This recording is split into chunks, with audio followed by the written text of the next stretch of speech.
Mackintosh Foot PC FRSL was a British Labour Party politician and man of letters. Foot began his career as a journalist, becoming editor of Tribune on several occasions, and the Evening Standard newspaper at the age of just 28. He co-wrote the classic polemic against appeasement of Hitler, Guilty Men, under a pseudonym. Foot became a Member of Parliament from 1945 to 1955 and served again from 1960 until 1992. He was deputy leader of the Labour Party from 1976 to 1980, and later the leader of the Labour Party and leader of the opposition from 1980 to 1983. Associated with the left of the Labour Party for most of his career, Foot was an ardent supporter of the campaign for nuclear disarmament and British withdrawal from the European Economic Community. He was appointed to the Cabinet as Secretary of State for Employment under Harold Wilson in 1974, and he later served as Leader of the House of Commons under James Callaghan. A passionate orator, he became party leader after its defeat in 1979. Foot's strongly left-wing political positions and criticisms of vacillating leadership made him an unpopular leader, not particularly telegenic. He was also nicknamed Wurzel Gummidge for his rumpled appearance. A right-wing faction of the party broke away to form the Social Democratic Party. Foot led Labour into the 1983 general election, when the party obtained its lowest share of the vote at a general election since 1918 and the fewest parliamentary seats it had had at any time since before 1945. He resigned after the election. Among the books he authored A Guilty Men, a biography of Jonathan Swift and a biography of Anna and Bevan family. Foot was born in Lipson Terrace, Plymouth, Devon, the fifth of 7 children of Isaac Foot and Eva of Scotswomen. Isaac Foot was a solicitor and founder of the Plymouth law firm Foot & Bowden. Isaac Foot was an active member of the Liberal Party and was Liberal Member of Parliament for Bodmin in Cornwall from 1922 to 24 and again from 1929 to 35, and a Lord Mayor of Plymouth. Michael Foot was the brother of Sir Dingle-Foot MP, a Liberal and subsequently Labour MP, Hugh Foot, Baron Caradon, Governor of Cyprus and representative of the United Kingdom at the United Nations from 1964 to 1970, Liberal politician John Foot, Baron Foot, Margaret Elizabeth Foot, Jennifer Mackintosh Hyatt and Christopher Isaac Foot. He was the uncle of campaigning journalist Paul Foot and charity worker Oliver Foot. Early life. Foot was educated at Plymouth College Preparatory School, Forest School in Swanage, and Leighton Park School in Reading. When he left Forest School, the headmaster sent a letter to his father in which he said, "He has been the leading boy in the school in every way." He then went on to read philosophy, politics and economics at Wadham College, Oxford. Foot was the president of the Oxford Union. He also took part in the ESU USA tour. On graduating with a second-class degree in 1934, he took a job as a shipping clerk in Birkenhead. Foot was profoundly influenced by the poverty and unemployment that he witnessed in Liverpool, which was on a different scale from anything he had seen in Plymouth. A Liberal up to this time, Foot was converted to socialism by Oxford University Labour Club President David Lewis, a Canadian Rhodes Scholar, and others. I knew him when I was a Liberal, played a part in converting me to socialism. Foot joined the Labour Party and first stood for Parliament at the age of 22 in the 1935 general election, when he contested Monmouth. During this election, Foot criticised the Prime Minister, Stanley Baldwin, for seeking rearmament. In his election address, Foot contended that the armaments race in Europe must be stopped now. Foot also supported unilateral disarmament, after multilateral disarmament talks at Geneva had had broken down in 1933. Foot became a journalist, working briefly on the New Statesman, before joining the left-wing weekly Tribune when it was set up in early 1937 to support the Unity campaign, an attempt to secure an anti-fascist united front between Labour and the parties to its left. The campaign's members were Stafford Cripps's Socialist League, the Independent Labour Party and the Communist Party of Great Britain. Foot resigned in 1938 after the paper's first editor, William Mellor, was fired for refusing to adopt a new CP policy of backing a popular front, including non-socialist parties, against fascism and appeasement. In a 1955 interview, Foot ideologically identified as a libertarian socialist. Journalism. On the recommendation of Annar and Bevan, Foot was soon hired by Lord Beaverbrook to work as a writer on his Evening Standard. At the outbreak of the Second World War, Foot volunteered for military service, but was rejected because of his chronic asthma. It was suggested in 2011 that he became a member of the secret auxiliary units. In 1940, under the pen name Cato, he and two other Beaverbrook journalists published Guilty Men, a left book club book attacking the appeasement policy of the Chamberlain government, which became a runaway bestseller. Beaverbrook made Foot editor of the Evening Standard in 1942 at the age of 28. During the war, Foot made a speech that was later featured in the documentary TV series The World at War, broadcast in February 1974.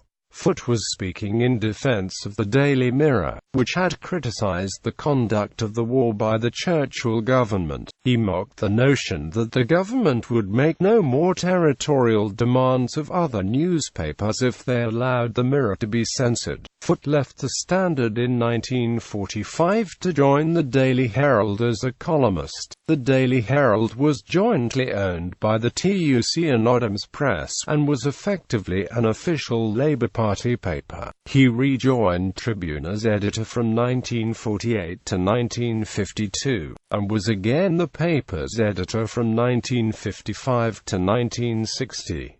Throughout his political career, he railed against the increasing corporate domination of the press.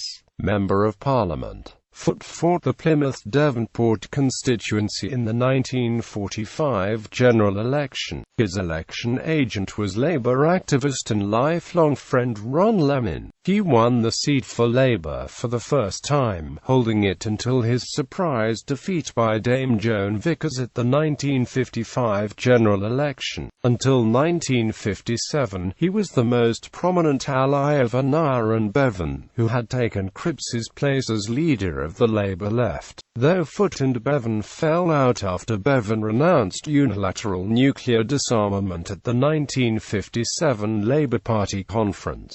Before the Cold War began in the late 1940s, Foot favoured a third way foreign policy for Europe. But in the wake of the communist seizure of power in Hungary and Czechoslovakia, he and Tribune took a strongly anti-communist position, eventually embracing NATO. Foot was, however, a critic of the West's handling of the Korean War, an opponent of West German rearmament in the early 1950s, and a founder member of the Campaign for Nuclear Disarmament. Under his editorship, Tribune opposed both the British government's Suez adventure and the Soviet crushing of the Hungarian Revolution in 1956.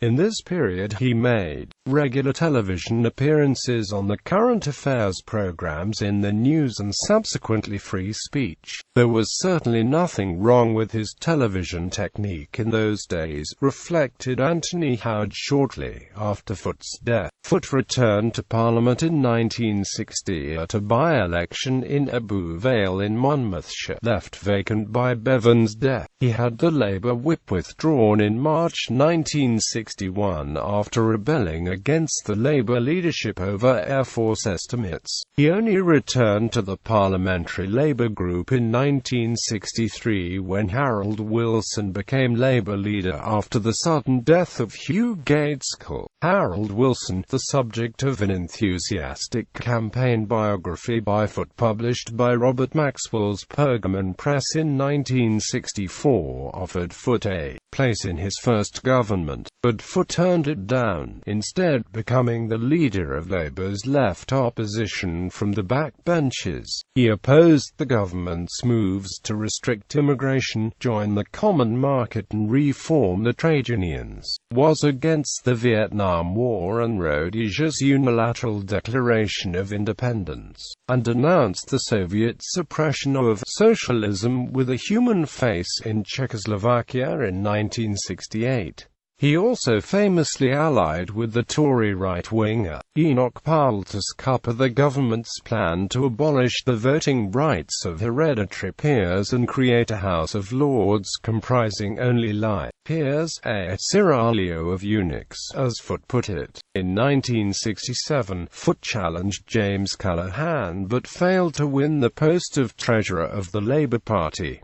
In government, after 1970, Labour moved to the left and Wilson came to an accommodation with Foot. Foot served in the second shadow cabinet of Harold Wilson in various roles during 1970 to 74. In April 1972, he stood for the deputy leadership of the party, along with Edward Short and Anthony Crossland. Short defeated Foot in the second ballot after Crossland had been eliminated in the first. When, in 1974, Labour returned to office under Harold Wilson, Foot became Secretary of State for Employment. According to Ben Pimelot, his appointment was intended to please the left of the party and the trade unions. In this role, he played the major part in the government's efforts to maintain the trade unions' support. He was also responsible for the Health and Safety at Work Act. Foot was one of the mainstays of the No campaign in the 1975 referendum on British membership of the European Economic Community. When Wilson retired in 1976, Foot contested the party leadership and led in the first ballot, but was ultimately defeated by James Callaghan. Later that year, Foot was elected deputy leader and served as leader of the House of Commons, which gave him the unenviable task of trying to maintain the survival of the Callaghan government as its majority evaporated. In 1975, Foot, along with Jenny Lee and others, courted controversy when they supported Indira Gandhi, the Prime Minister of India, after she prompted the declaration of a state of emergency. In December 1975, The Times ran an editorial titled, "Is Mr. Foot a Fascist?" Their answer was that he was, after Norman Tebbit accused him of undiluted fascism. Once Foot said that the Ferry-Bridge Six deserved dismissal for defying a closed shop.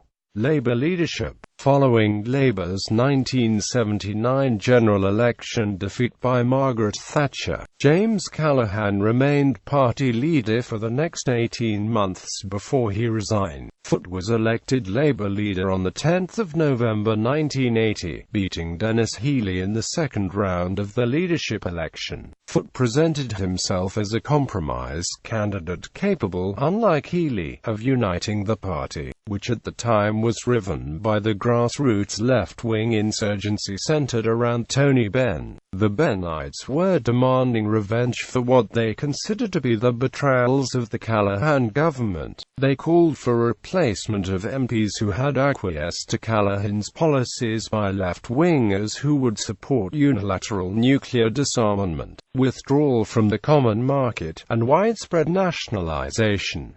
When he became leader, Foot was already 67 and frail. After the 1979 energy crisis, Britain went into recession in 1980, which was blamed on the Tory government's controversial monetarist policy against inflation, which had the effect of increasing unemployment. As a result, Labour had moved ahead of the Tories in the opinion polls. After Foot's election as leader, opinion polls showed a double-digit lead for Labour, boosting his hopes of becoming Prime Minister in the next general election, which had to be held by May 1984. When Foot became leader, the Conservative politician Kenneth Baker commented, "Labour was led by Dixon of Dock Green under Jim Callaghan. Now it is led by Wurzel Gummidge." Foot's nickname in the press gradually became Wurzel Gummidge or Wurzel. This became particularly common after Remembrance Day 1981.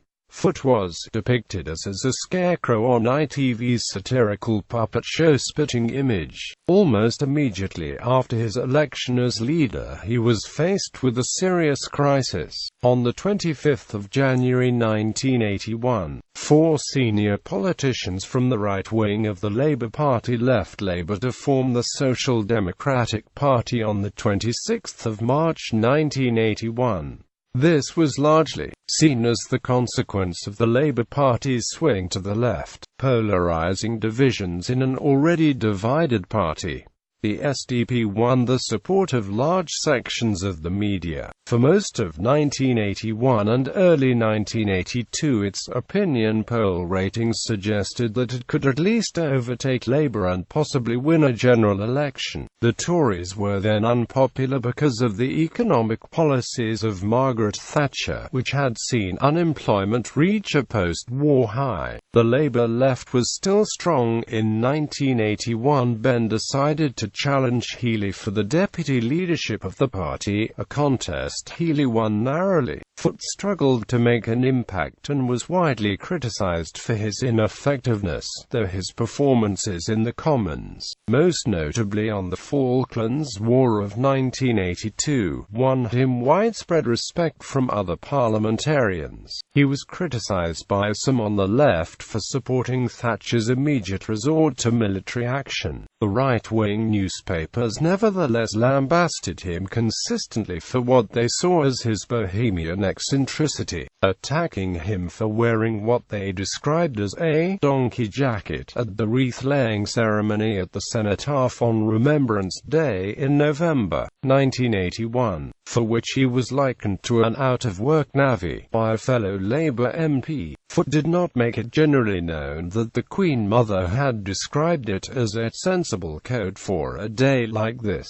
which could be considered a slight or a compliment depending on whether irony was intended. He later donated the coat to the People's History Museum in Manchester, which holds a collection that spans Foot's entire political career from 1938 to 1990, and his personal papers dating back to 1926. The formation of the SDP, who formed an alliance with the Liberal Party in June 1981, contributed to a fall in Labour support. The double-digit lead, which had still been intact in opinion polls at the start of 1981, was swiftly wiped out, and by the end of October the opinion polls were showing the alliance ahead of Labour. Labour briefly regained the lead of most opinion polls in early 1982, but when the Falklands conflict ended on the 14th of June 1982 with a British victory over Argentina, opinion polls showed the Tories firmly in the lead. The position at the top of the polls was strengthened by the return to economic growth later in the year. It was looking certain that the Tories would be re-elected, and the only key issue that the media were still speculating by the end of 1982 was whether it would be Labour or the alliance who formed the next opposition. Through late 1982 and early 1983, there was constant speculation that Labour MPs would replace Foot with Healey as leader. Such speculation increased after Labour lost the 1983 Bermondsey by-election, in which Peter Tatchell was Labour candidate, standing against a Tory, a Liberal, and John O'Grady, who had declared himself the real Bermondsey Labour candidate. Critically, Labour held on in a subsequent by-election in Darlington, and Foot remained leader for the 1983 general election.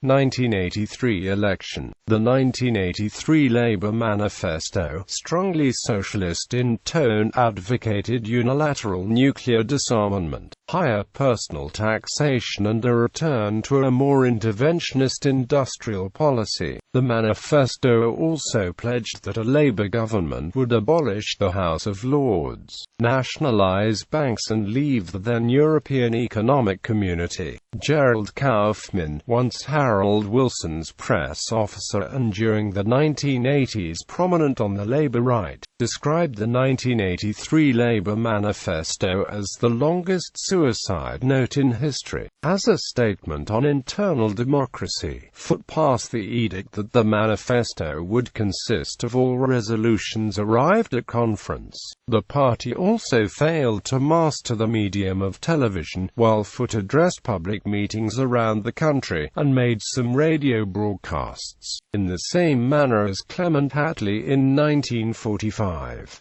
Members joked that they had not expected Foot to allow the slogan, "Think positive, act positive, vote Labour," on grammatical grounds. Foot's involvement in the nuclear disarmament movement gave rise to the beloved story that the Times ran the headline, "Foot Heads Arms Body Overran," article about his leadership of a nuclear disarmament committee. Some decades later, Martin Cornell recalled the story as true, saying he had written the headline himself as a Times sub-editor around 1986.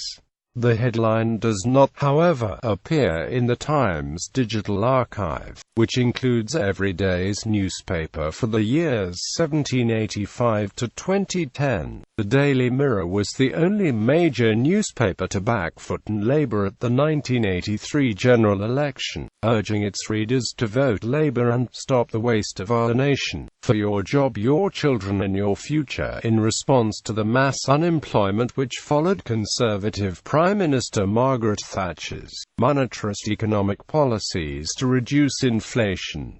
Most other newspapers had urged the readers to vote Tory. Foot's Labour Party lost to the Conservatives in a landslide, a result which had been widely predicted by the opinion polls since the previous summer. The only consolation for Foot and Labour was that they did not lose the place in opposition to the SDP Liberal alliance, who came close to them in terms of votes but were still a long way behind in terms of seats. Despite this, Foot was very critical of the alliance, accusing them of siphoning Labour support and enabling the Tories to win more seats. Foot resigned days after the election and was succeeded as leader on the 2nd of October by Neil Kinnock, who had been tipped from the outset to be Labour's choice of new leader. Backbenchers and retirement. Foot took a back seat in Labour politics after 1983 and retired from the House of Commons at the 1992 general election, when Labour lost to the Tories for the fourth election in succession, but remained politically active. From 1987 to 1992, he was the oldest sitting British MP. He defended Salman Rushdie after Ayatollah Khomeini advocated killing the novelist in a fatwa, and took a strongly pro-interventionist position against Serbia during its conflict with Croatia and Bosnia, supporting NATO forces while citing defense of civilian populations in the latter countries. In addition, he was among the patrons of the British-Croatian Society. The Guardian's political editor Michael White criticised Foot's over-generous support for Croatian leader Franjo Tudjman. Foot remained a high-profile member of the campaign for nuclear disarmament. He wrote several books, including highly regarded biographies of Anna and Bevan and H.G. Wells. Indeed, he was a distinguished vice president of the H.G. Wells Society. Many of his friends have said publicly that they regret that he ever gave up literature for politics. Foot was an honorary associate of the National Secular Society and a distinguished supporter of the British Humanist Association. He was elected in 1988 a Fellow of the Royal Society of Literature. In a poll of Labour Party activists, he was voted the worst post-war Labour Party leader, though Foot is considered by many a failure as Labour leader. His biographer Mervyn Jones strongly makes the case that no one else could have held Labour together at the time, particularly in the face of the controversy over the infiltration of the party by militant. Foot is remembered with affection in Westminster as a great parliamentarian. He was widely liked and admired for his integrity, habitual courtesy, and generosity of spirit by both his colleagues and opponents. A portrait of Foot by the artist Robert Lenkiewicz now permanently hangs in Portcullis House, Westminster. Gordievsky allegations. Oleg Gordievsky, a high-ranking KGB officer who defected from the Soviet Union to Britain in 1985, made allegations against Foot in his 1995 memoirs. The Sunday Times, which serialized Gordievsky's book under the headline KGB, Michael Foot was our agent, claimed in an article of the 19th of February that the Soviet intelligence services regarded Foot as an agent of influence, codenamed Agent Boot, and in the pay of the KGB for many years. Crucially, the newspaper used material from the original manuscript of the book which had not been included in the published version. At the time, a leading article in the independent newspaper asserted, "It seems extraordinary that such an unreliable figure should now be allowed, given the lack of supporting evidence, to damage the reputation of figures such as Mr. Foot." Quote, in a February 1992 interview, Gordievsky had claimed that he had no further Labour Party revelations to make. Foot successfully sued the Sunday Times, winning substantial damages. However, in the Daily Telegraph in 2010, Charles Moore gave a full account, which he said had been provided to him by Gordievsky shortly after Foot's death, of the extent of Foot's alleged KGB involvement. The account provides additional information concerning the allegations, but no new evidence. The evidence against Foot consists solely of Gordievsky's testimony. Moore wrote that, although the claims are difficult to corroborate without MI6 and KGB files, Gordievsky's past record in revealing KGB contacts in Britain had been shown to be reliable. However, Moore did not think that Foot would have known that he was considered an agent, and he probably considered that he was simply keeping the Soviet Union well informed in the interests of peace. There is no evidence Foot gave away secrets. Plymouth Argyle. Foot was a passionate supporter of Plymouth Argyle Football Club from his childhood and once remarked that he wasn't going to die until he had seen them play in the Premier League. He served for several years as a director of the club, seeing 2 promotions under his tenure. For his 90th birthday, Foot was registered with the Football League as an honorary player and given the shirt number 90. This made him the oldest registered professional player in the history of football. Personal life. Foot had no children. He was married to the filmmaker, author and feminist historian Jill Craigie from 1949 until her death. In February 2007, it was revealed that Foot had an extramarital affair with a woman around 35 years his junior in the early 1970s. The affair, which lasted nearly a year, put a considerable strain on his marriage. The affair is detailed in Foot's official biography, published in March 2007. On the 23rd of July 2006, his 93rd birthday, Michael Foot became the longest-lived leader of a major British political party. passing Lord Callahan's record of 92 years, 364 days. A staunch Republican, Foot rejected honors from the Queen and the government, including a knighthood and a peerage, on more than one occasion. Health. Foot suffered from asthma until 1963 and eczema until middle age. In October 1963, he was involved in a car crash, suffering pierced lungs, broken ribs, and a broken left leg. Foot used a walking stick for the rest of his life. According to former MP Tam Dalil, Foot had up to the accident been a chain smoker, but gave up the habit thereafter. In 1976, Foot became blind in one eye following an attack of shingles. There, Foot died at his Hampstead, North London home in the morning of the 3rd of March 2010. The House of Commons was informed of the news later that day by Justice Secretary Jack Straw, who told the House, "I am sure that this news will be received with great sadness not only in my own party but across the country as a whole." Foot's funeral was a non-religious service, held on the 15th of March 2010 at Golders Green Crematorium in northwest London. A memorial to Foot in Plymouth was vandalised in the wake of the 2016 United Kingdom European Union membership referendum in July 2016.